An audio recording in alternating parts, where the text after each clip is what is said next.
So, Mark, thank you so much for joining us. I really appreciate this. It's my pleasure. And if anyone's been living under a rock, give them a little background story about how you got started. You told us you had quite an interesting life, a lot of cool experiences. So we'll kind of fast forward through a little bit of that and, kind of what led you to start your business and the whole Primal blueprint and everything. Yeah. I was an endurance athlete in my early days. I think that came about because I was interested in being healthy and fit from a very early age. And in the 60s, it seemed that the way to be healthy and fit was to do a lot of running and to eat a lot of carbs. And the carbs were there to fuel all the running. Right. I did that for a number of years. I became good at running. You set me going forward for long distances, and I could do it. I couldn't move side to side at all. I couldn't play basketball. I couldn't play tennis. I couldn't ski, but I could sure move ahead. But after a bunch of years, while I was getting faster and on the outside, I looked pretty fit. I was falling apart on the inside, and literally not just, I had GI problems, IBS. I had GERD. Sinus infections, but I also had osteoarthritis in my feet and tendonitis in my hips. So I literally got... At what age? 27, 28, 29. I finally had to quit all this competition at 29. Yeah. Mostly because of injuries, but also because I was just fed up with not being healthy. Yeah. And the difference, and I got an early example of the difference between health and fitness and how they don't necessarily coincide all the time. Right. I have since found the answer, but it wasn't to be found in lots of miles and a complex carb-based diet. So retired from competition, dedicated my life to figuring out how I could be the healthy person that I wanted to be and strong and lean and fit without all that struggling and suffering and sacrifice and all that other crap that goes along with it. And I think we call it biohacking now, but in those days it was literally looking for ways to improve performance by taking the appropriate path that looked at how the genes responded to behavior, taking clues from evolutionary biology, understanding that the body adapts to certain stresses. And over the years, I put that into a life way that I call the Primal Blueprint and started blogging in 2006. So we're almost 11 years into this blogging thing now, And from the early days of the blog, I got a sense that there was enough information to put a book together, so I put the Primal. Was the blog a pretty big hit right off the bat, or? Oh my God, no. Okay. And lots of the backstory that we're going to miss here, but I'd had a supplement company that was geared toward making the kinds of supplements that athletes could take to improve their recovery times without having to dip into performance-enhancing drugs and illegal substances. So the supplement line grew on the strength of my appearances on television for about 7 years, and I grew this amazing business. It was going along great, and then the television model for direct response died in 2004. You had 300 cable channels and Dish Network and Direct. You had there was a sort of a backlash to the infomercial concept. Yeah. Call within 30 minutes and you'll get this. Yeah. There was, for whatever reason, that model on television, direct selling, dried up. And I thought, well, what I'll do is I'll start blogging because I'm great at creating content and building an audience. And so within a year, I'll have 100,000 viewers on my blog, and I'll just be able to speak to them and talk to them about supplementation. Yeah. Well, after a year, I had 1,000 visitors a day. Okay. It was painful. Yeah. And it was a lot of work, and it was a labor of love, and it was a hobby that cost me $100,000 a year for the first 3 years. Oh, man. And I grew it to be one of the best, or one of the biggest and most well-trafficked blogs in that whole health space. But it was a long road to get there. But that's how that came about. So within a couple of years, within say 3 years, 4 years, I had enough people that when I launched my book, when I self-published the Primal Blueprint, I had an audience of people who are ready, willing, and able to buy that book and get a complete sense of how to live this lifestyle without having to comb back through 1,000 articles that I'd already written by then. Yeah. Did you self-publish that? Who would you use for that? Did you just do that all yourself? Yeah. Well, so I went to publishers, and they, were like, nice idea, but I don't think its time has come. And so I got turned down by enough publishers that I said, you know what, I can do this myself really well. And I had the infrastructure. I had people working for me in customer service with my other companies. I had a warehouse. I had a credit card clearing, so I could launch the book online and sell it online, which I did, and it did very well. And then I found a distributor at a trade show who really loved the idea and liked the book a lot and took it on. And within like 5 months of taking it on, I ran the book up to number 2 in sales on Amazon. Wow. Of all books on Amazon, not just the category, but every book on Amazon. Damn. For 2 days in a row. And it was only Michael Lewis's book, The Big Short, that dropped that same weekend. Okay. That kicked me out of first place. So my publisher my distributor was like, "Wow, I've never seen that happen before." Yeah. And I told him I was going to do that. I told him, "Look, you be prepared because I'm going to run this baby up, to high up on the charts." So that began a friendship and a business relationship that has lasted now 7 years. And I'm his number one publisher. Now I published 8 of my own books with my name on them, and then probably 25 other books by other authors. So I took this hobby, this self-published book kind of hobby, and turned it into a business, a publishing business. So let's backtrack a little bit, because you obviously have a strong business sense. You've always kind of been an entrepreneur. Did you work for anybody even as a kid, or were you always working for yourself? That's pretty funny. I worked for myself from a very early age. From the age of 12, I tell my kids this, that I have worked 40 hours a week since I was 12 years old. Wow. So in the summers, I would mow lawns all week long, and I'd make a crap load of money as a 12-year-old and as a 13-year-old. And then when I was 14, I started painting houses. And so when I was 14, 15, 16, and then through college, I put myself through college painting houses. And I made, 1 year, I think 1971 or 1970, I made more money in the summer than my dad made the whole year painting houses. Really? Yeah. So but I was like an insatiable worker. This was during my athlete days. So I would monkey up and down ladders. I could paint a house before the other company could even set the scaffolding up, because I didn't need scaffolding. I'd work off a 40-foot ladder, and I'd be hanging off an eave to try and get the outside of a window sash painted. It was, it was very athletic and had a little bit of parkour in there, and a little bit. Yeah. And then, by the way, I'd go home and run 10 or 15 miles as part of my training. But yeah, I was always entrepreneurial. I started a frozen yogurt shop in 1982 in Palo Alto. I had already self-published books before the Primal Blueprint had come along. And the only time I ever really worked for anybody else was I spent 3 years as the executive director of the U.S. Triathlon Federation in Colorado Springs, running that organization. And then I spent 5 years as the COO of a vitamin company where I was designing formulas and things like that in the supplement world. So when you first started investigating what was wrong with your health and everything, you started Mark's Daily Apple. You knew from the get-go, like, this is going to be huge? No, it was a gradual.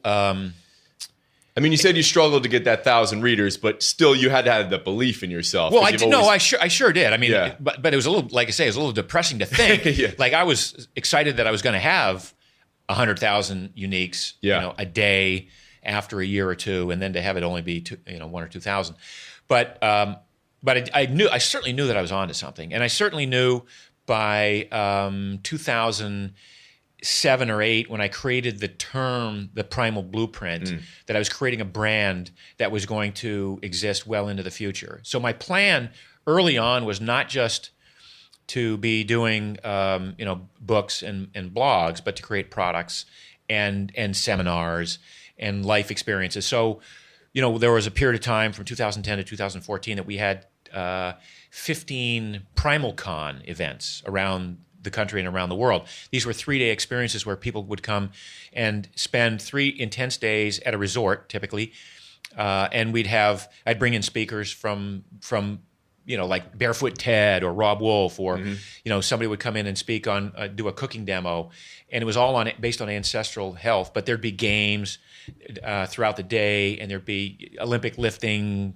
101 over here, and there'd be some, Katie Bowman would be doing a movement class over here, and then we'd provide all the food, and the food would all be catered by my people who would create the most amazing, sumptuous paleo primal feasts. Yeah. So we did those sorts of 3-day experiences for a while, and we did seminars across the country, and we did, we've done a lot of different variations of getting the word out about how to live this life way.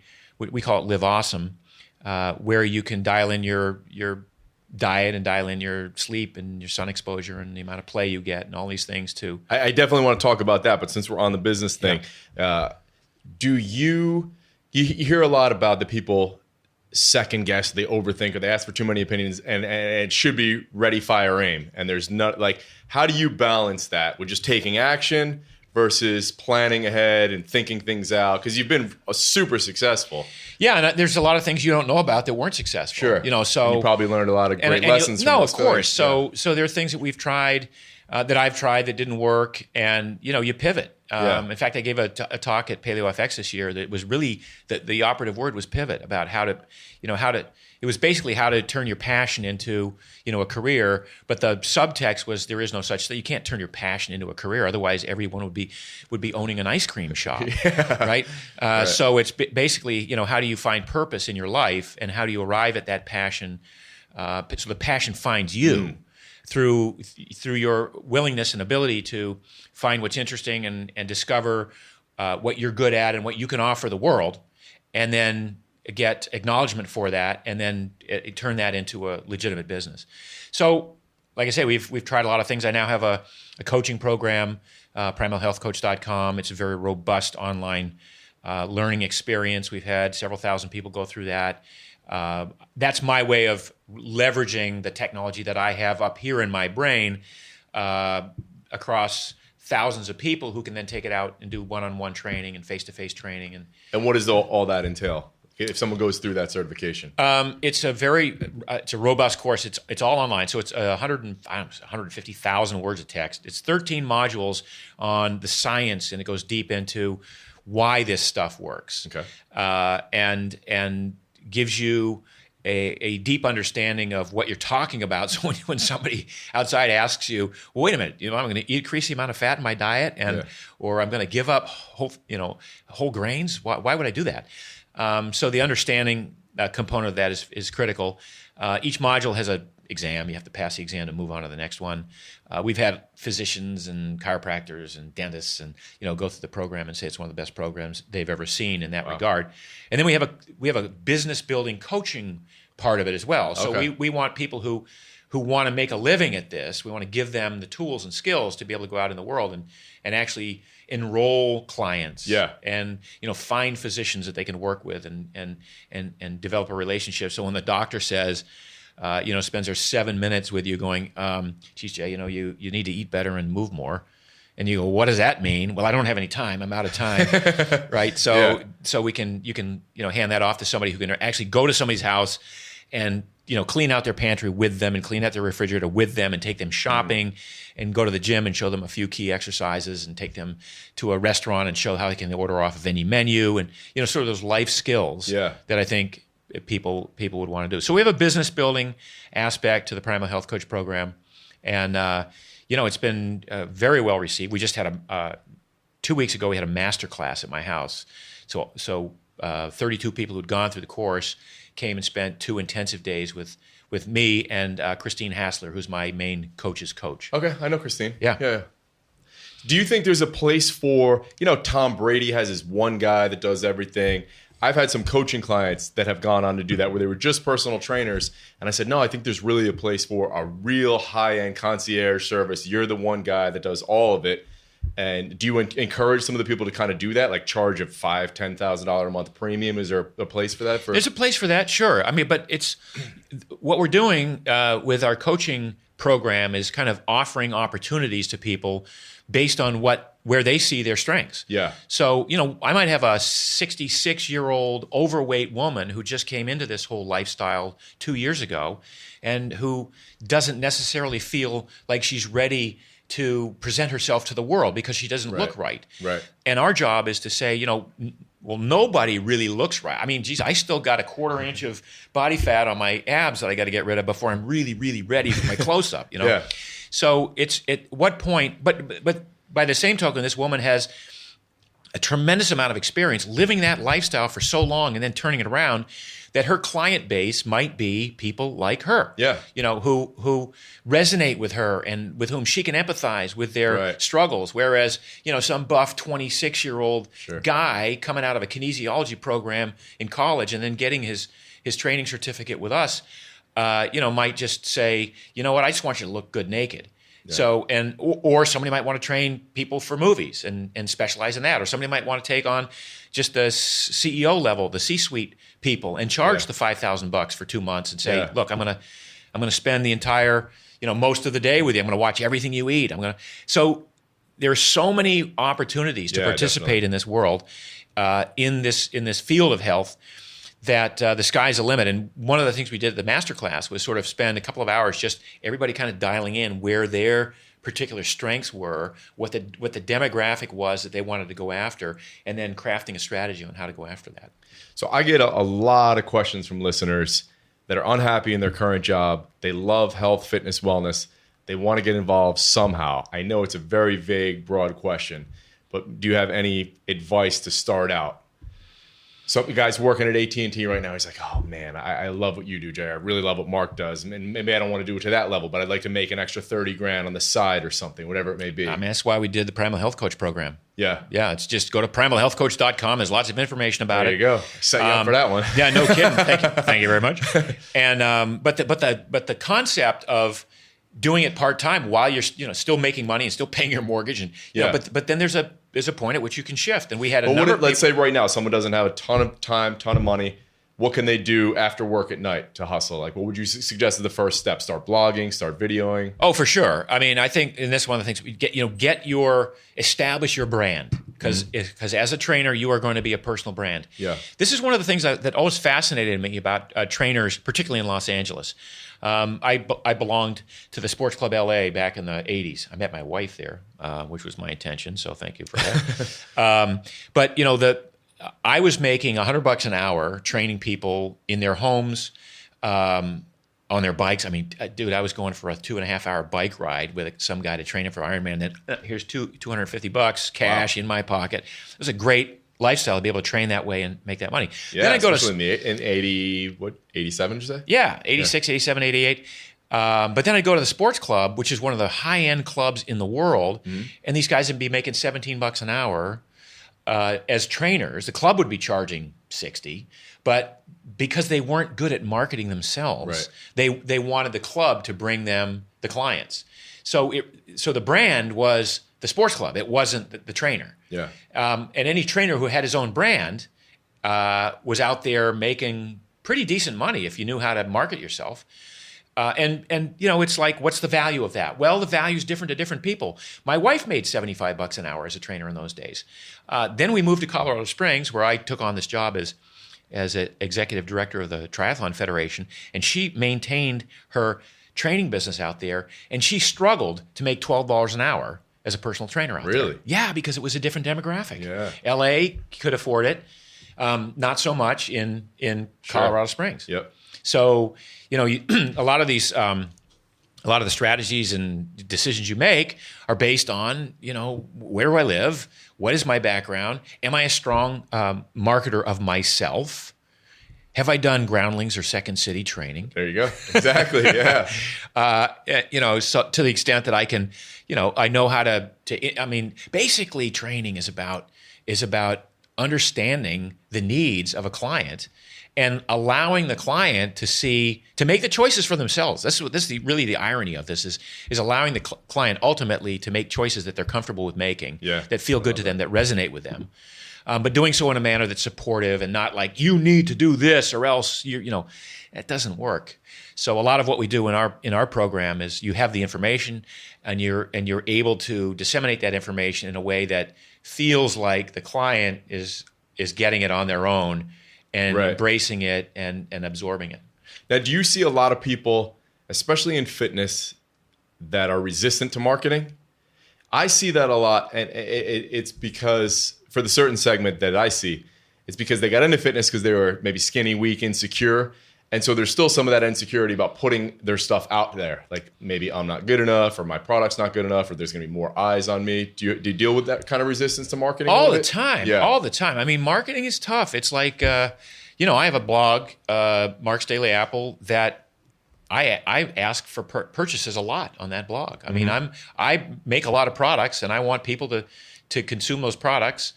And every once in a while I have to take a step back and go, well, geez, am I asking for too much? And yet every one of my products I make because I think it'll benefit people. Right. So it doesn't serve and so me. If that's the case, shouldn't you be trying to get more people? Bingo. So if you're a person who feels like you're really in this business to help people, and you have some skill sets and you have an ability to resonate with certain types of people, why would you not want to pitch that to people? Right. And from the buyer's perspective, if you're someone who's out of shape and and everything you've done up to now hasn't worked, why would you withhold your dollars from that experience if it could change your life forever? Why would you nickel and dime a trainer and say, well, I'm going to wait for that $12 an hour trainer rather than this guy who's 75 or 120 or whatever the number is? A lot of times there's a lot of psychology in here. I mean, somebody who's paid a lot of money for coaching sessions not only feels like they need to get the value out of there, they feel that the investment is such that they need to do the work as well. So we talk about that a lot in life coaching and business coaching, which is, I know business coaches who make, $500,000 a year per client as a business coach. And you go, well, Jesus, that's an incredible amount of money. But the client is clearly willing to pay it if they're going to increase their salary by $2 million a year. Yeah. So a lot of these things have relative value to what the charge is. And if you're in the fitness game and somebody is looking at being miserable their whole life and being overweight and being in pain a lot and not being able to enjoy activities outside because they can't move that well, and you can change that, that's priceless for anybody, right? So if you're somebody who only makes $40,000 or $50,000 a year, I suspect that's still worth $5,000, to achieve that sort of a thing. So it's kind of relative, but I would. So we do deal with that a lot. That idea that I'm not enough as a coach. I'm not yet ready, or I'm not quite there. And when I am, boy, the world's going to notice me. But right now, I'm going to withhold. I'm going to withdraw. I'm going to back off. Yeah. And it doesn't serve anyone. Right. So I want to get into the Primal blueprint, the lifestyle, all the different aspects of it.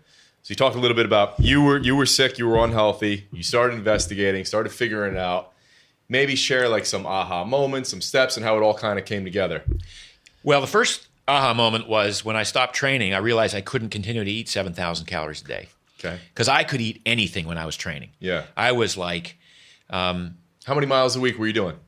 So I ran 100 miles a week for 7 years as a runner. Wow. But then when my running got, the wheels came off and I couldn't do that anymore, I shifted over to triathlon. Mm-hmm. But triathlon, I was still doing 150 to 250 miles a week of cycling and only 40 miles a week of running, and then flogging myself in the pool.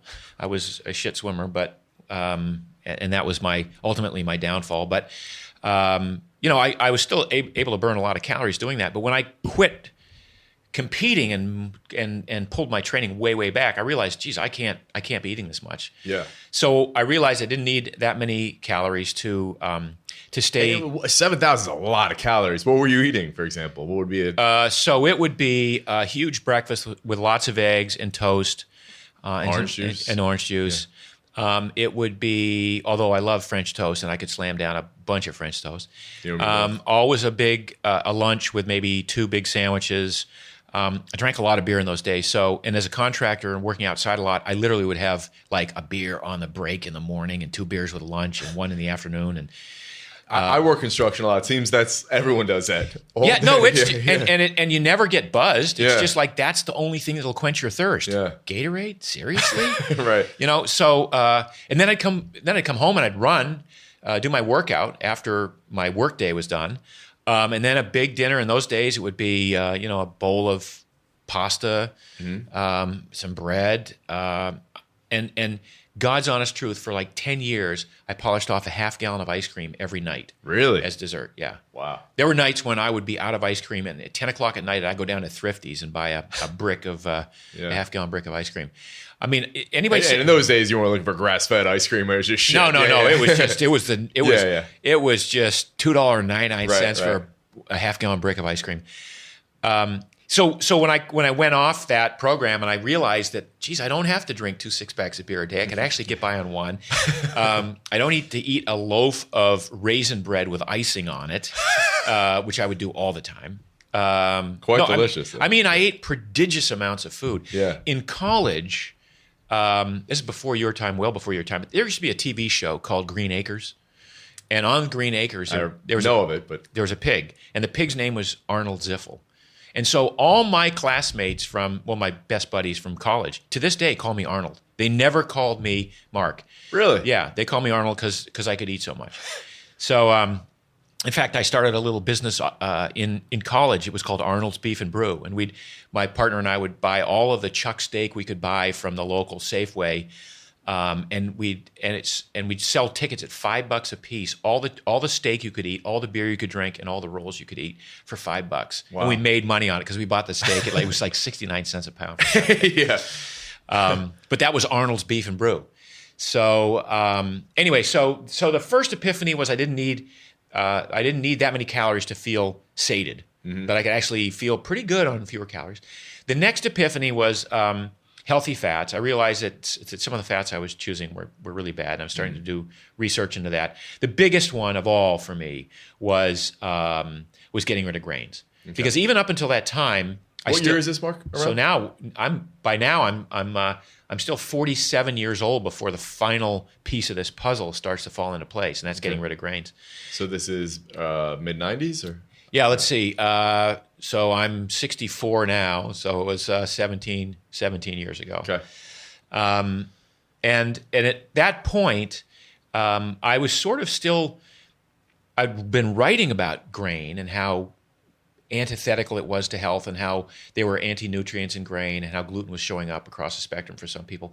But I was still defending my personal right to eat grain, and dealing with IBS on a daily basis, like literally on a daily basis, and thinking it was mostly due to stress. So when my wife said, why don't you just give up grains for 30 days? And I did. And every one of my issues went away, from the IBS that had run my life, to the sinus infections, to the arthritis that I was starting. I was starting at 47 to get arthritis in my fingers, so I couldn't grip a golf club as well as I wanted to.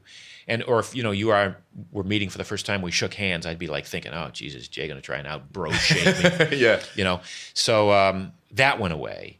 And it was so transforming. I thought, Jesus, this is... Now, did you only give up grains, or was it like legumes and dairy, or was it just one thing at a No, time? I just gave up the grains at that point. I wasn't... I eventually gave up the legumes for a while. I've actually reintroduced them. Okay. I never gave up the dairy because enough of my research was... So you never, not even for 30 days, you never tried anything? No. No. But it was the giving... And by the way, when I say never gave up the dairy, I never drank milk. So milk has never appealed to me. So the only thing I would have been giving up is cheese. Yeah. And I only liked artisanal cheeses to begin with. Okay. So between, say, butter, which has no issues as far as I'm concerned, and cheese, which were my only dairy items, I didn't really need to give that up anyway. But you won't do cottage cheese or yogurt or anything? No. Yeah. Although I was in Greece a month ago, and I did a giant bowl of Greek yogurt, and it was pretty damn good, I have to say. Yeah. So, so that was magical. And I realized how, even though I'd been sort of delving into the effects of diet on lifestyle and on exercise and on body fat and body composition, I really knew nothing at that point until I did the grain thing, and I thought, holy crap, everything we eat has an impact on how our genes, rebuild us, renew us, regenerate us on a daily basis. And as a result, I started to think, man, if that's my take on it, if that's my experience, that even with what I know, I'm defending my right to continue to eat grains. Imagine how many tens of millions of people have that same point of view and think, grains are fine. I'm good with grains. Yeah, I get headaches once in a while. Yeah, I get foggy thinking. Yeah, I got a little bit of IBS. Yeah, I got a little, polycystic ovarian syndrome. Or I get sinus infections, or I have GERD, whatever. But no, that's just part of life. Yeah. And then, but what we've seen with Mark's Daily Apple over the years is the number of people. Oh, you get an amazing amount of success stories. It's just life-changing. It's crazy. I mean, we've had hundreds of thousands of user experiences that we know about, probably millions. Tens of thousands have written in stuff. Thousands of before and after photos and testimonials. I know every Friday we have a success story on Mark's Daily Apple. And some of them are just like tear-jerking stories about absolute frustration and giving up and suicidal thoughts because nothing's working, and then boom, you hit the right combination of food and lifestyle, and you get it right for a little bit, and you start to see remarkable changes in a short period of time. And we get a lot of people on the coaching program who had those sorts of experience and go, wow, I want to do this. Yeah. Yeah. So talk about your own experience a little bit more. The grains was life-changing. Yep. And then talk about how you changed your exercise. Well, yeah. So for the longest time, I was an endurance athlete, and I had my DNA fit, analysis of my genes, which I don't know how much I believe in this, but it came back and it said you're a 57% endurance athlete, 43% strength athlete. Well, so even though I'm biased toward being an endurance athlete, I was a good marathoner. I mean, I ran 2:18:01. Actually, it was 2:16:37 in the U.S. National Championships in 1980. It got corrected to 2:18:01. So I'm quite clear that I didn't have the genetics to be any faster than that. Okay. You'd have to be 80% endurance athlete to get the sorts of numbers that you see today, or 90% endurance athlete. So the good news is I worked as hard as I could, and I got as far as I could as an endurance athlete, but it's quite likely I was never going to get any further than that. Right. So about 20 years ago, I shifted over to being more of a glycolytic strength, Metcon type athlete. I haven't run a mile in 15 years. Wow.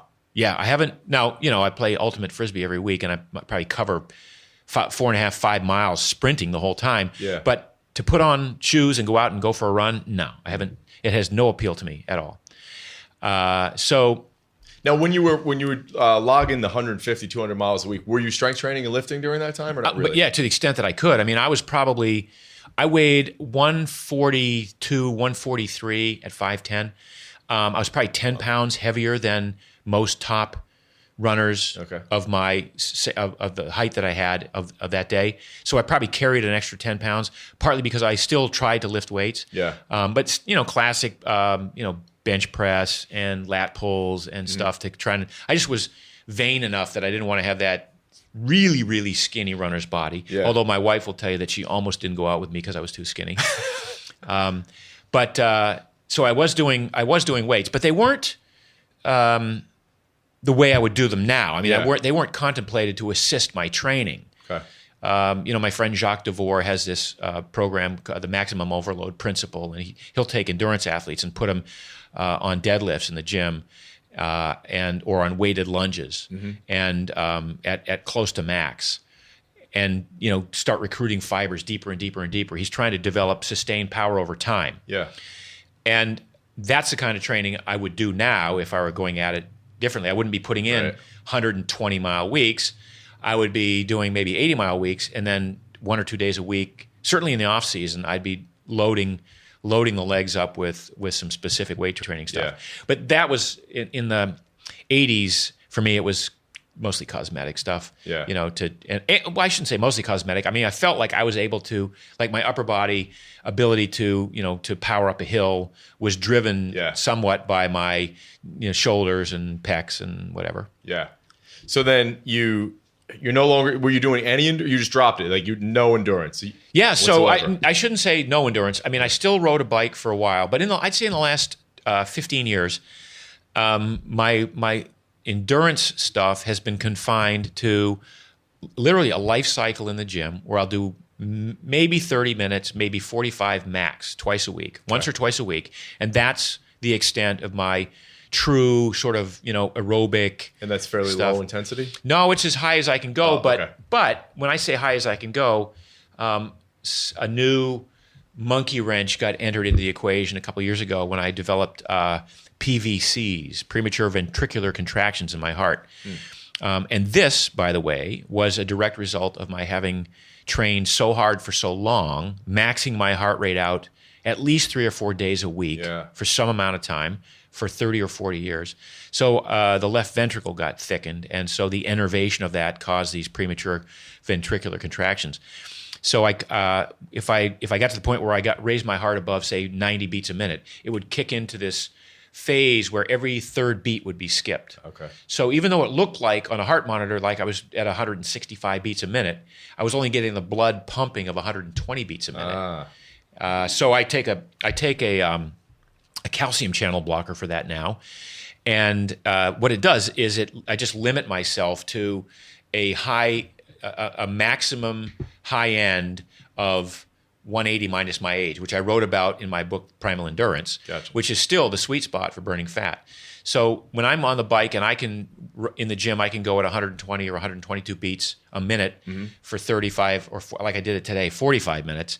I know that I'm at the high end of my aerobic capacity. I'm not going glycolytic, but I can accumulate more watts or more calories in that period of time than just about anybody in the gym. So I feel like if you put me on a bike right now and had me, racing, I'd be pretty good. Yeah. I supplement that with, like I do some hex bar deadlifts. Okay. And that's my way of developing that power in the legs.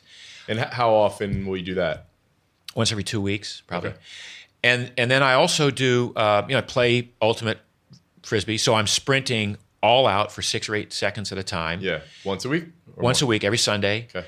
And then I do, but the most fun I have doing aerobic stuff is I'll do stand-up paddling. So I'll go out and paddle for an hour and a half sometimes. And it's a nice, steady, full body workout. Yeah. My whole life I've done, I focused on certain particular events. Like when I was a runner, I always felt like my legs are freaking awesome. They're pistons. I used to just, run my hand up and down my thighs and go, these things are like made of steel. I'd have this visualization about these are the pistons that are driving me forward. Same happened on the bike. I was a skater. When my kids were born, I sold my road bike. I felt like I wanted to watch my kids grow up, and I didn't want to be clipped on PCH here, and so it wasn't going to serve me to ride on the roads anymore. That's why I do a life cycle. I started skating, and I started skating on the bike path. Okay. Like you can see right outside your house here. Yeah. And I became one of the better skaters in Los Angeles. Really? And I do 30, 35 mile skates, and 5-wheel racing skates. And again, I felt like this is the greatest. This is better than cycling because the way you use your thighs. I don't know if you've ever seen pictures of Eric Heiden in his day as the Olympic speed skater. I probably have. I just don't recognize the name. Just huge tree trunk thighs, really just like pistons. So I felt that way about. So I felt that way about running. I felt that way about cycling. Later, I felt that way about skating. And now, when I'm on the board, I'm like, this is the best exercise ever. Wow, when you do this right, the lats are engaged, the serratus is engaged, the core. You're dipping the legs a little bit, using glute. I'm stabilizing my shoulder, and so every stroke over the course of like an hour and 20 minutes feels like it's doing something. Yeah. Are you getting me excited? Because I've been meaning to go I still haven't gone, so I'm definitely going to have to go. We got to do it. it. Yeah. Sounds amazing. So then let's talk about a little bit more about the components of the Primal lifestyle. Right.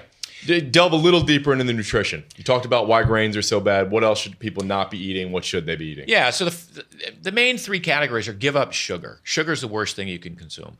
You might find some natural sugar in fruit or something like that. That's not what I'm talking about. I'm talking about added sugar. I'm talking about bowls full of sugar. I'm talking about sugar in processed foods. So to the extent that you can give up sweetened beverages, sweetened teas and sodas, but also, some of these fruit smoothies that you get at some of these so-called healthy places are sugar bombs. They got 70, 80 grams of sugar in them. Yep. So give up the sugar, the sweets, the candies, the cakes, the pies. Second of all, give up the industrial seed oil. So we're getting rid of soy oil, soybean oil, corn oil, canola, and replace those with avocado oil, coconut oil, extra virgin olive oil, butter, lard even is a much better choice. So that's like palm oil or no? Yeah, red palm oil is fine. It's there's a sustainability and an eco aspect to it. Yeah. But absolutely, yeah. And then finally, the grains, the processed grains are problematic for a lot of people. Even if you don't have GI issues with some of the anti-nutrients that are in grains, the gluten, for instance, they still are what I call beige glop that converts to glucose really quickly in your bloodstream. And so a lot of times with a lot of people, if you eat a bowl of pasta, your stomach, your bloodstream certainly doesn't know the difference, doesn't know whether that glucose that it gets converted into came from that or a bowl of Skittles. It's still glucose in the bloodstream. So those are the three major categories. And if you can, what it leaves is meat, fish, fowl, eggs, nuts, seeds, vegetables, fruit, some sweet potatoes, some yams, some turnips. I mean, it's and if someone's an athlete, real food. Yeah, if someone's an athlete training a lot, maybe doing CrossFit, playing basketball, whatever. The argument is from certain people, you're not going to be able to get enough carbs. What do you say to that? You can always get enough carbs. First of all, the carbs that you eat. And I think that's a misconception that what you prescribe in paleo in general is low carb. It can be really high carb. It can be high carb. It's just it's the source of the food. Yeah. And as long as it's real food, you could have a giant sweet potato at the end of a evening in preparation for a Metcon workout the next morning, or some glycolytic workout or an interval training session. And that might have 150 grams of extra carbs for the day. That's pretty much all you need to top off your glycogen stores. Anything beyond that is superficial. Anything beyond that, look, I mean, if we did the math, even in a well-trained human body, you can store about 100 grams of glycogen in the liver, and you can store about a maximum of 500 in all the muscles throughout the body. Now, even if you're doing a marathon and you hit the wall, you're still probably going to have 150 grams of glycogen remaining that your body's not going to just let you burn off. So that means there's 350 that you could store in the liver, and there's 100 that you can store, 350 in the muscles and 100 in the liver. That's a 450 total grams of carbs that you could possibly even store. So anything over 450 a day is going to be wasted. Now, most of America eats 450 grams of carbs a day and doesn't work out and doesn't run their glycogen stores down to zero. So they pack that on as extra pounds.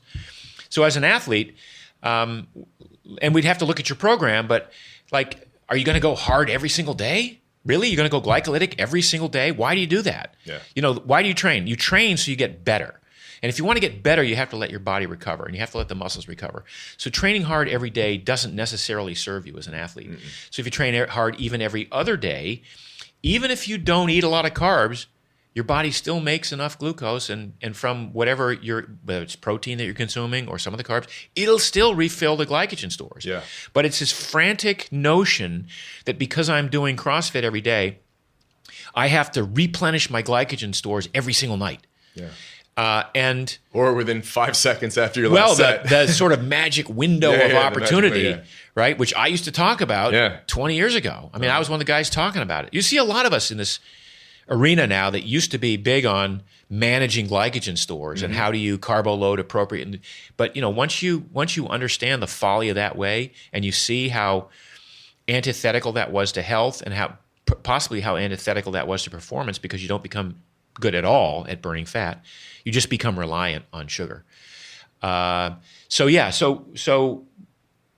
paleo and primal aren't necessarily ultra low carb. Mm-hmm. They can be, and I say, I did a chart 12 years ago now called the carbohydrate curve, and I demonstrated how nobody really needs more than 150 grams of carbs a day, except an elite athlete. Mm-hmm. And even that elite athlete might only need 250 grams of carbs a day, or maybe a max of 300. Yeah. And anything beyond that is wasted. Now, I say wasted, you could be lucky and you could burn it off. You could have a high metabolism, and you could be someone who could get away with eating more than that. Certainly I could. There were days when I took in 1,000 grams of carbs, with regularity, and didn't gain weight. Yeah. But, inflammation went way up because of all that Well, sugar. That's what I was going to ask you. So even if you're eating good carbs, eating too many, there's impact, there's inflammation, there's cognitive function maybe to discuss. Can you elaborate on inflammation? Sure. Yeah. I mean, most of what goes wrong in the body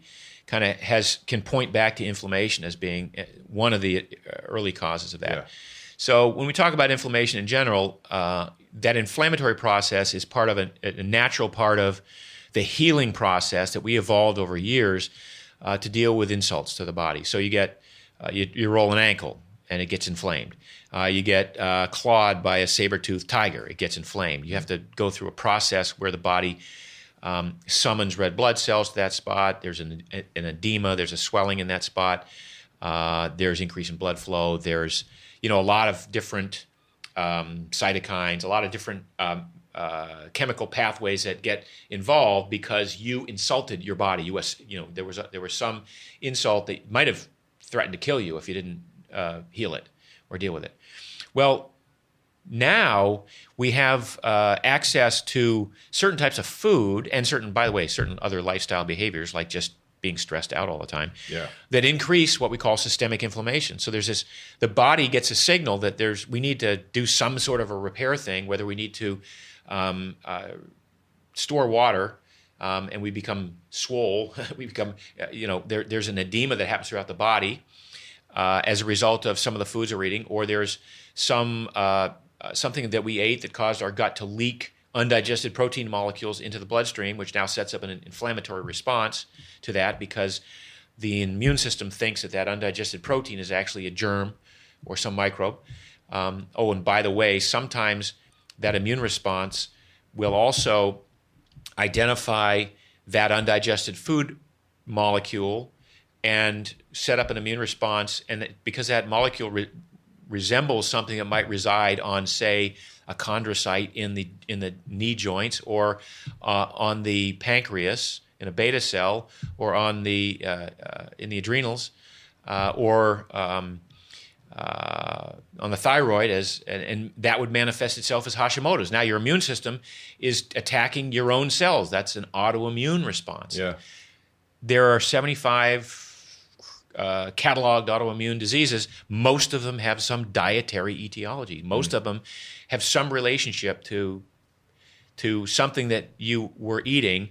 And if it can't be cured, if you now have that and it can't be cured by fixing your diet, it can certainly be ameliorated by fixing your diet. Yeah.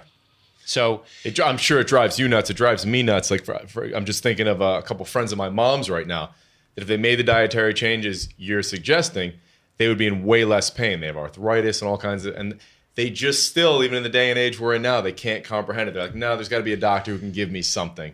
And exactly. I'm like, just try not eating grains for 30 days or try eliminating sugar. Like, no, it can't be that. It's crazy. No, it's beyond crazy. It's like insane.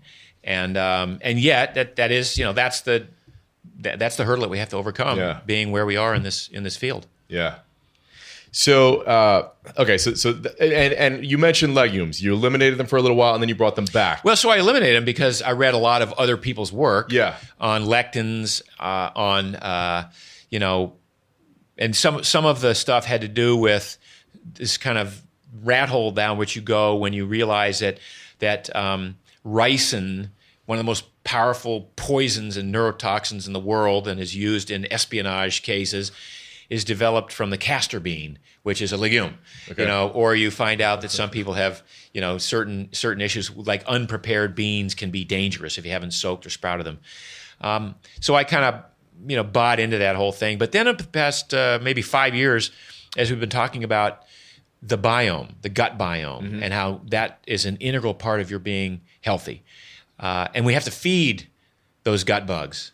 And what do they use? They like soluble fiber. And where are sources of soluble fiber besides vegetables and cold potatoes? Legumes. Legumes offer some source of fiber to gut bugs. So I pulled not way back, but I pulled back far enough from my stance on legumes to suggest that, a little bit of hummus once in a while, maybe some lentil soup. And did you not notice any benefit from eliminating them? No, I didn't notice any benefit from eliminating them. And then when you brought them back, you were fine? And my perspective on food is I want to be as inclusive as possible. Yeah. So I want the greatest variety of food in my diet as possible. Not that I always take advantage of that, but I don't want to just exclude something because somebody else said it was a good idea to exclude it. If it works for me to eat it, then I'm going to bring it back in. Yeah. We have this concept in the primal world. It's like a lot of people say, well, what can I get away with?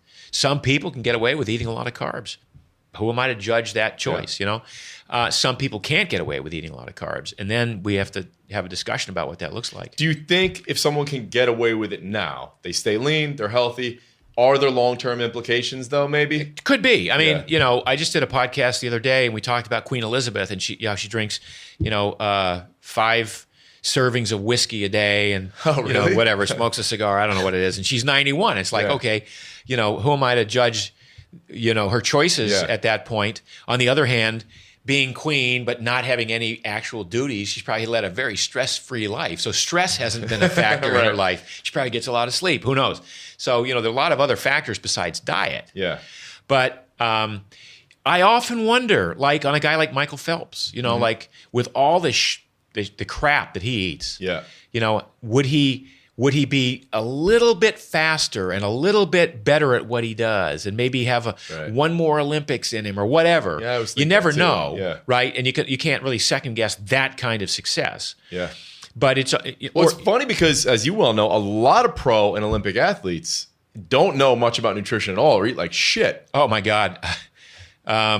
What's his name? Like there was that thing with Dwight Howard was eating like 40 candy bars a day or something. Yeah, who's the sixth man of the Lakers there? What was his name? I think that that's not Dwight Howard, but he played for the Lakers. Yeah. Kate Shanahan worked with him and everything. Yeah. I mean, but he was eating like a 4-pound bag of M&Ms every day or something like that, or Starburst. It's like, so Kate started working with those guys.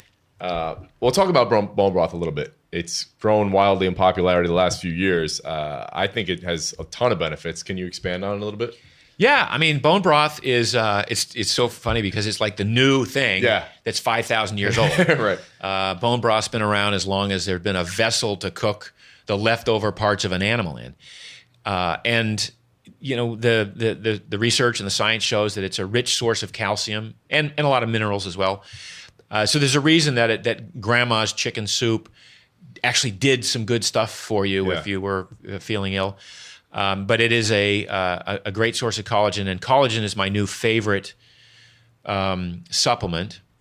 I had some bad Achilles issues a couple of years ago, to the extent that I couldn't sprint anymore, and my Achilles were starting to thicken up, and I went to a surgeon just down the road here, and he said, well, there's only one thing we can do. And, what's that? He said, well, we have to slice open your Achilles, scrape them down, wrap them up for 3 months in a cast, and then there'll be 9 months of rehab, and you'll be back to 90 or 95%. And I'm like, no, I don't think so. Yeah. So I started supplementing 40 grams of collagen protein a day. Okay. And in 4 months, I completely reversed this issue that I was going to need surgery for. So I became a huge fan of collagen. It's been known. How much do you take daily? So now I take 20 to 30 grams a day as a maintenance. Okay. So I make a collagen supplement just because I'm that into it. Yeah. But I'm also an investor in one of the bone broth startups as well, because I'm a big fan of bone broth as well. Yeah. And in my new restaurants, we'll be serving bone broth pretty much all day on tap. So however you get your collagen, I don't care. But I'm a huge fan of that. And back to Kate Shanahan, she started putting Steve Nash and Kobe, on that, because he had his severe Achilles issues. I mean, Kobe did. And now a lot of the teams are using bone broth for good reason. It's what happens with a lot of athletes isn't muscle tears. It's these tendon ruptures. It's these ligaments and tendons, connective tissue, the sorts of things that if you don't provide your body the raw materials for that, when you go out and stress them, there's nothing the body can do except build scar tissue, which is like the second choice. But I can envision the body going, hey, if I don't have the raw material, I'm going to do what I know how to do, which is build scar tissue. And until you get the raw material in here, that's all we can make. So you have to kind of go back and rethink, your notion of how you eat and when you eat and where the deficiencies are. And for me, the deficiency was clearly I wasn't getting enough collagen. I mean, I'm paleo, so I'm eating meat and I'm eating vegetables and I'm eating, healthy fats, but I wasn't chewing on the knuckles of chicken, or chewing on the hides of animals, which is what our ancestors did for the longest time, eating what I call the nether parts of the animal. Mm-hmm. So there's been a huge resurgence, and in the interest in bone broth. Like now, there are bone broth cafes springing up all over the country. There's probably 30 new businesses in the bone broth ready to drink marketplace. Some of them are cold, savory bone broth drinks. yeah. So can you get that I'm a big fan of collagen? Do you ever see that anyone can get away with eating white rice? Are you like Rob Wolf? I think has talked about that. Certain people, or are you just all grains? No. Well, first of all, everything exists on a spectrum. Yeah. So I can't really assign like. All I can say is probably a better choice on the one end of the spectrum to probably not so good a choice on the other end of the spectrum. So when it comes to grains, white rice is probably an okay choice for a lot of people. I can't quote what Rob said about white rice. Does it affect him? Does he say it affects? I mean, no, I don't think. No, no. I think he's fine with it, and he's yeah. So I mean, yeah. I wouldn't think so. So most people, white rice is a legitimate source of carbohydrate. If you want a carbo load the night before, a Brazilian jiu-jitsu workout or something. On the other hand, it's just a source of calories. And in my estimation, white rice doesn't taste that great unless you put soy sauce or butter or something on it. But I don't pick the rice off my sushi roll if they bring it. Yeah. I mean, I do order sushi. Like I've trained some of the local sushi chefs to make rainbow roll with no rice. Okay. Awesome. Yeah. Even better than with rice. Wow. Yeah. But these foods exist on a spectrum. So, I might say that, U.S.-made American wheat products, no, that's probably not a good choice. Barley, rye, millet, spelt, you go down the line, and then you get down to quinoa. It's like, fine, a little bit of quinoa once in a while. It doesn't have the horrendous, tightly folded proteins that are problematic in so many of these cases. Wild rice. There's lots of possibilities here, and it comes down to your own personal, how you handle it personally. Would you ever, let's say you're in Italy and they said the best pasta and bread in the world, would you do that, or that's well? So I was just in Greece, and I had a little bit of bread at some of the restaurants. Okay. If it was really good bread, but I wouldn't have more than 3 or 4 pieces because I know my limit on bread. Yeah. But that's a different kind of wheat they have over there. Yeah. So a lot of people will comment that stuff that gives them problems in the U.S. does not give them problems over there. Pasta, on the other hand, I have zero, like it doesn't appeal to me at all. A plate of spaghetti and meatballs with marinara sauce. Just give me a bowl of meatballs and marinara sauce, which I had literally for dinner last night. Yeah. Just a bowl of meatballs and marinara sauce. The spaghetti is like a vehicle to help carry it to your mouth. I don't understand. I personally don't get the. Well, I'm half Italian, so I can't relate to what you're saying. You can't relate to what I'm saying. I know. And I was, Joe Rogan made that comment the other day too about, it's an issue. Yeah.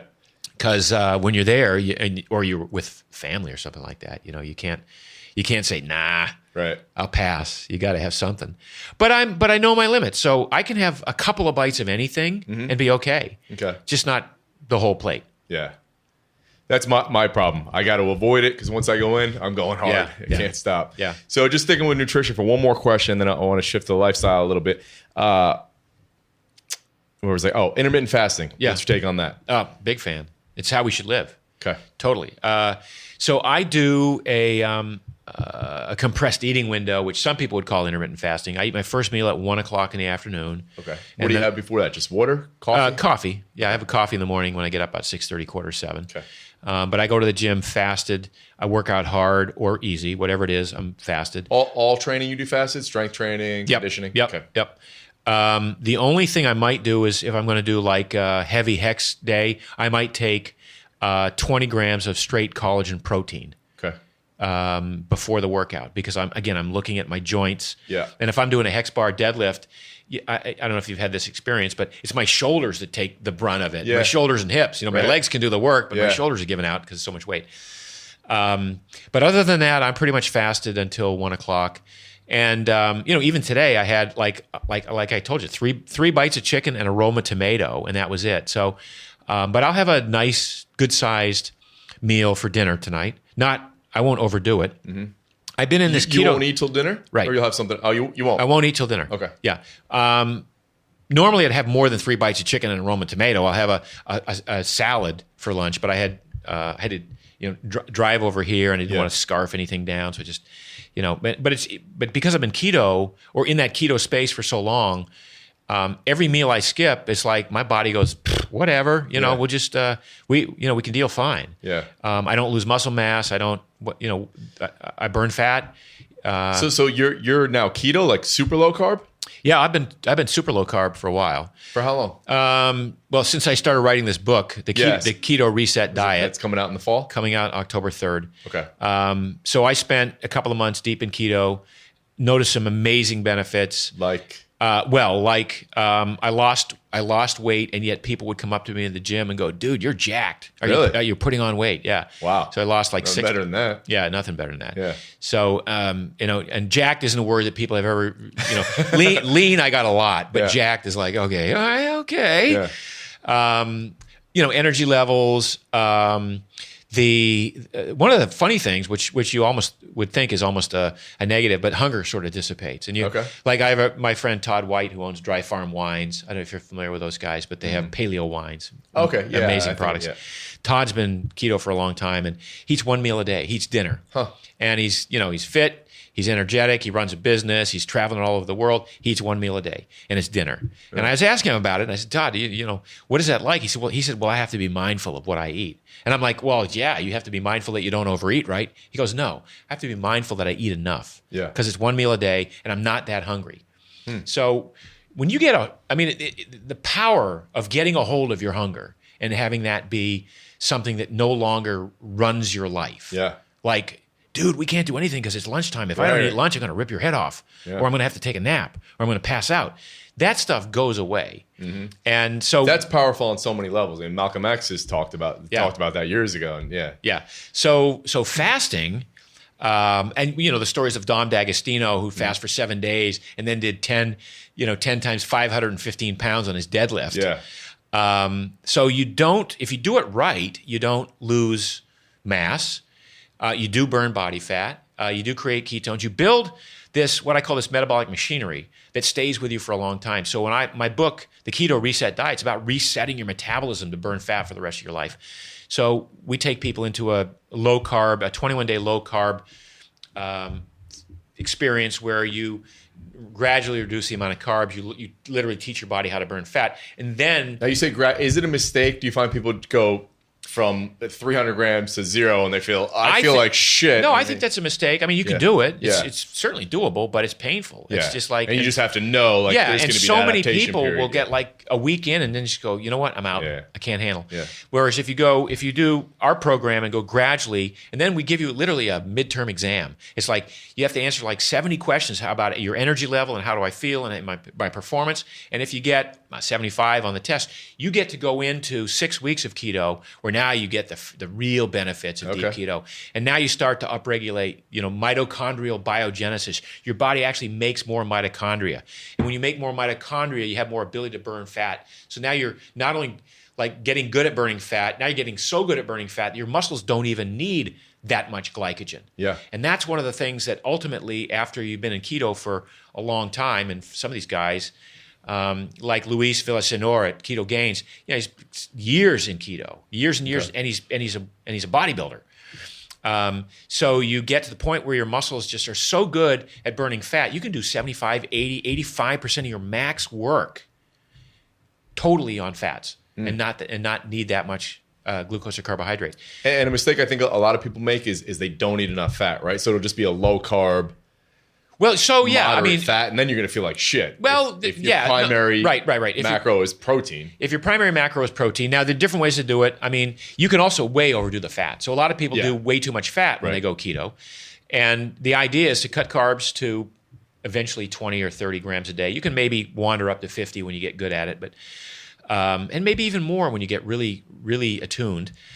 And fat's like 60%. Yeah, I mean, but some people have it like 90%. That's way too much. Yeah. So 60%, but it's almost like fat to satiety, fat to taste. So get your protein macros dialed in, which isn't that much. We say 0.7 pounds per grams per pound lean body mass. And is that if they're doing keto or if they're doing Primal when they're eating? Yeah, either carbs? way. What we've discovered is general range of protein? You don't really need that much protein. No. You don't need 250 grams a day of protein if you're a bodybuilder. I'll tell you what, I went from 400 grams years ago. I mean, I was way bigger than I am now, but it didn't. I went 400 down to 70. Yeah. It made no difference. A year later, I was the exact same size and strength. Bingo. Because so one of the things that happens when you're keto is that your protein requirement drops even further because you switch up. You create these ketone bodies, one of which is beta hydroxybutyrate, which is an epigenetic signaling device that signals all these pathways that recycle nitrogen and recycle amino acids.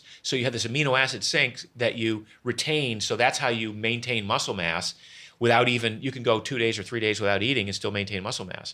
Because imagine throughout evolution, if you didn't have this ability, like meals were not that prevalent. You'd eat a meal and then you wouldn't eat 3 meals a day, maybe if you came across some carcass or something.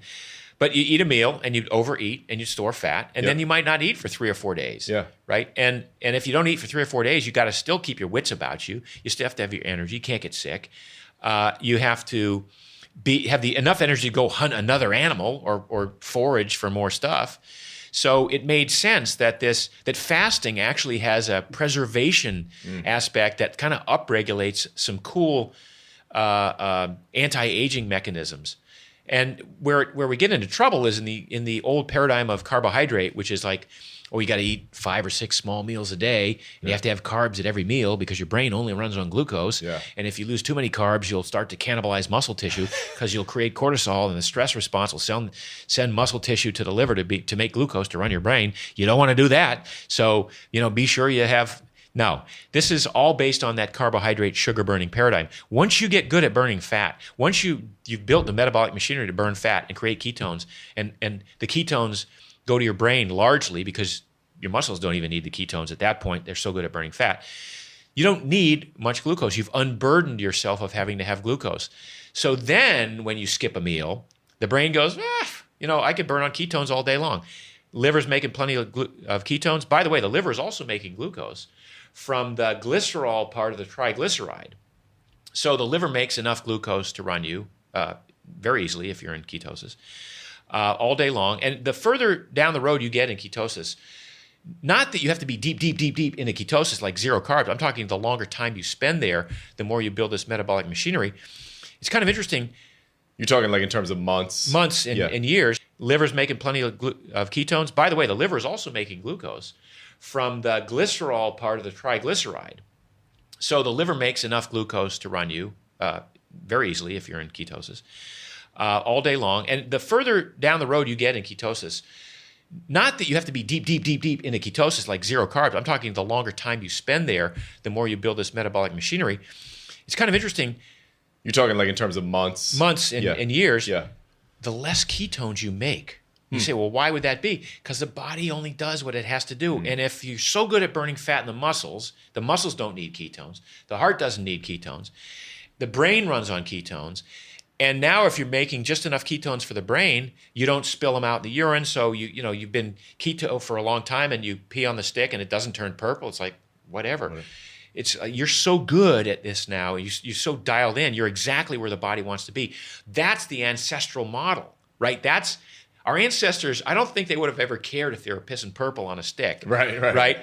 Or that blood glucose was 4 millimolar. Yeah. They'd actually be concerned about that.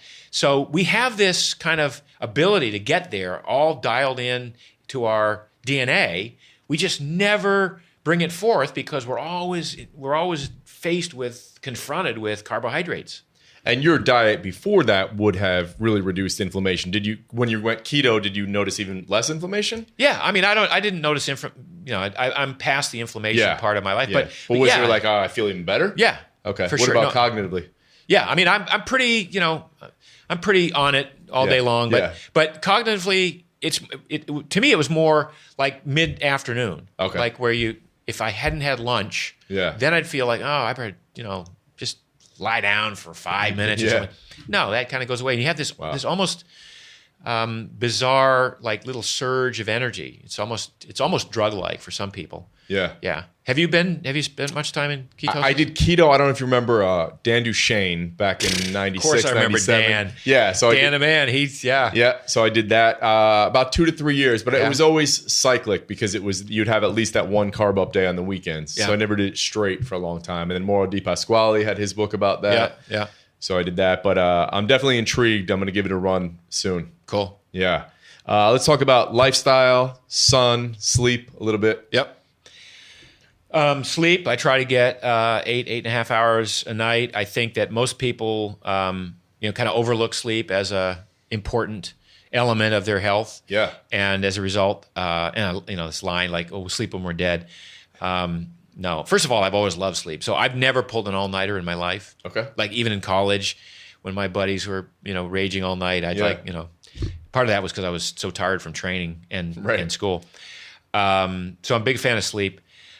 And I'm a big fan of setting sleep up in a way that, like I have a blackout curtains in my room. Okay.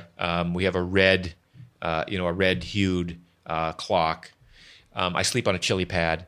I don't know if you know what that is. What's the red? Mary was telling me something about the red hued clock.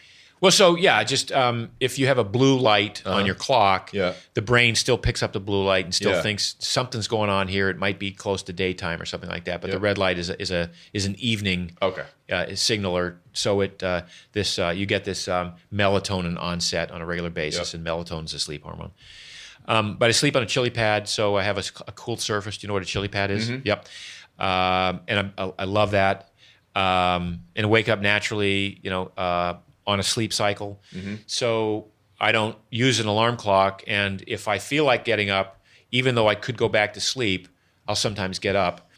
And then if I feel like going back to sleep, I'll only get up after I've completed that sleep cycle. Okay. So I'm a fan of that cyclic sleep kind of thing, and absolutely not a fan of having some blaring alarm clock waking me up. Now, I place sleep super high on the hierarchy. Yeah. I mean, if your sleep's not dialed in, I say, let's not even talk about nutrition or training or supplements at all first. Let's really dial in sleep. Where do you place? Yeah. I think, on my hierarchy, sleep's after diet. I do feel like diet has to be dialed in first. Yeah. But, got to dial a diet in to sleep, too, because a lot of people screw their sleep up because of how they eat, when they eat, what they eat. We'll talk about that a little bit. Yeah. Well, if you're a nighttime snacker, if you have a brownie before you go to bed, and chocolate is can start to cause not just an insulin response, but might have some central nervous stimulation with a little bit of adrenaline or cortisol, and you get your heart starts racing. I look back to my days when I would eat half gallon of ice cream, and it was every night watching TV. Yeah. And I would literally go to bed with I could hear my heart beating in like if I put my ear on the pillow, I couldn't sleep. I'd have to keep my ears away from the pillow because the blood coursing through my ears or I'd throw up in my sleep. I mean, it was nasty stuff. It's like wake up in the middle of the night it was terrible. So yeah, there's that. I try not to have anything after, say, 7:30 or 8 o'clock at night before I go to bed. And then Some people who do intermittent fasting say that it screws up their sleep. Have you heard that? Or intermittent fasting screws up their sleep? Yeah, so if they don't eat at a certain time, they get too wired and they can't sleep. No, I don't know that. But that's like too wired to me is an indication that, again, there's the type of intermittent fasting where if you haven't become good at burning fat and you're just intermittent fasting on carbs, you're always going through that stress response where the brain goes, "Where's my carbs? The only way I'm going to get them, because I haven't eaten them and there's none in the liver, is I got to secrete cortisol to go melt some muscle tissue, if you want to visualize that, to send some amino acids to the liver to become glucose to fuel the brain." So I don't. I sleep better when I'm keto. Okay. But I don't need as much sleep, which is sort of interesting. I find that I can wake up on that before completing one more sleep cycle and go, you know what, shit, I'll get up. It's time. I feel good. Yeah. And so I've noticed that. Yeah. And then what about sunlight and being outside, the importance of that? It's huge. And, vitamin D is one of the most important vitamins. It's actually a hormone, if you ask me. But involved in the immune system. I try to get as much sun as possible without overdoing it. I mean, there's that fine line. You're fair-skinned, and you got to kind of not burn. But I try to get as much sunlight as possible, and yet my DNA analysis showed that I'm not a very good converter of sunlight. So I supplement with vitamin D. Okay. And like we were talking about earlier, where it's still mind-blowing and insane that people won't even just try dropping grains. A lot of people still fear the sun and they won't go out without putting 50 on. So maybe talk about that a little bit. Yeah, I mean, I suspect that more people have cancer having avoided the sun their entire lives than have cancer as a result of sun exposure. You can get skin cancer from things other than sun exposure. It's not necessarily a proximate cause of skin cancer. But it's important. That immune system is important. If you got to have a strong immune system to not get cancer, and if vitamin D and sunlight are that important in creating a strong immune system, it seems like there's a nice balance between getting enough sun to create some vitamin D, but not getting so much that you burn or take yourself down an inappropriate pathway there. But it's common sense. If like I spend time out on a paddleboard, I might be out on the water for an hour and a half. I put a bandana on to protect my forehead. I put a 50 on my face. I put a 30 on my shoulders. I leave the rest fairly exposed because I know I won't get burned there. And and then when I come in, that's all the sun I have for the day. Okay. Yeah. So I know you got to get going shortly. So let's wrap it up talking a little bit about lifestyle and the world we live in. Everyone's overstressed, and you, to be as successful as you are, you've got to have some stress, I would say. So how do you manage that? How do you manage the world we live in, running all these businesses? You have the coaching program, you have all the books, now you have the restaurants opening. How do you manage all this and still stay sane and healthy? I mean, it's tough. It's tough, and it's part of it's just creating a good team. Yeah. I mean, as a business owner, my job isn't so much to do stuff as it's to manage assets. So I manage people and money. And if I keep that in mind and I have good people on my team and I allocate the money appropriately to how they spend it and how they in turn allocate it, that's sort of my job. The rest of it is stress is thoughts in my brain. It's like if I feel like I've done all I can do and there's nothing I can do more that I haven't done already, then I should not worry about it at all. And that was one of the great things I learned about waking up at 3:00 in the morning and not being able to go back to sleep because, oh my God, I didn't do this, or oh my God, I need to do this, or oh my God, what happens if this doesn't get paid? And spend an hour thinking about all the stuff that needs to be done, or that I should be doing, or that I should have done. And when I ultimately realized, well, first of all, unless you're going to get up and do it, there's nothing good that's going to come of worrying about it. It's still going to be there. So stop it, as Bob Newhart would say. Just stop thinking about that. So my major way of trying to deal with stress, I say trying because I'm not there yet. Part of my progress and process and my practice is to get out of my head this and not think about all that stuff and not obsess about it, because it's just, and recognize that it's just thoughts. It's just my brain creating thoughts. Humans are nothing more than a thought machine. That's really what we are. From the neck down, we're just a life support system for a thought machine. So how we utilize those thoughts is critical. And we can bastardize it and manipulate it and change it and pervert it all we want into I'm not good enough, or I'm too good, or whatever, however we want to do it. But it's all just thoughts, and so my practice is around corralling those thoughts into being more productive and accessing that kind of what I would call higher wisdom of there is an answer, I just haven't found it yet. But if I just be open-minded, literally enough to allow that answer to come to me, then the problem will be solved. And do you only allow yourself a certain amount of time for work per day? And do you schedule, okay, I know this is when it's over and this is when I got to go out and get on the board or go play or something like that? Well, so my days are so, because I have all these different businesses that I'm running right now, and I have a lot of things that I have to do, I don't get a lot of time on the board. So I try to schedule at least one day a week on the board. Okay. And that's really my meditative time. I go alone. I don't go with anybody else. I might go a mile off the coast sometimes and just hang out with dolphins and whales and and the lapping of the water on the board and get into that zone, that stroke zone. And it's very meditative and it's very calming. And in that moment, I also have access to some great ideas. So some of my best, my best book ideas and my best blog post ideas come from those times. It also happens when if I go hiking, I might break. If I don't have enough time to go out on the board, I might take a 1 hour break and go for a hike. Yeah. And I can come back and, if I have a podcast or a production meeting or something like that schedule, I can get that in quickly and have it be totally productive in terms of not just the exercise, but the meditative aspect and also the kind of the problem solving aspect of that. And you're conscious throughout the course of your week about scheduling fun and downtimes and not working 24/7. Oh, no. So, for me, binge watching television, have to do that. Yeah. So, my wife and I are big fans of, a lot of stuff that's on TV right now. So we might spend 2 or 3 hours a night sometimes just. What's one or two of your favorites right now? Well, Game of Thrones is, of course, but and we've been through so many of them in the last year. I feel like I'm getting caught up on just about everything. Yeah.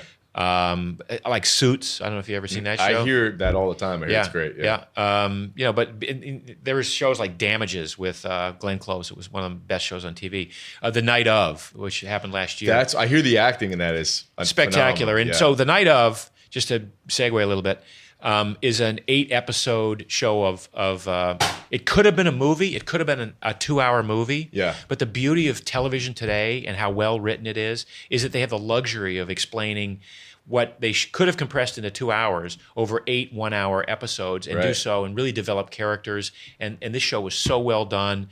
That's what I hear from brilliantly written. Yeah. So, and it's crazy how much good television there is right now. It's unbelievable. Yeah. Yeah. So we do that, but then I finished the night off with a plunge in my pool. I keep my pool unheated. It doesn't work that well in the summer because it's kind of warm, but in wintertime it'll be down in the 40s. Yeah.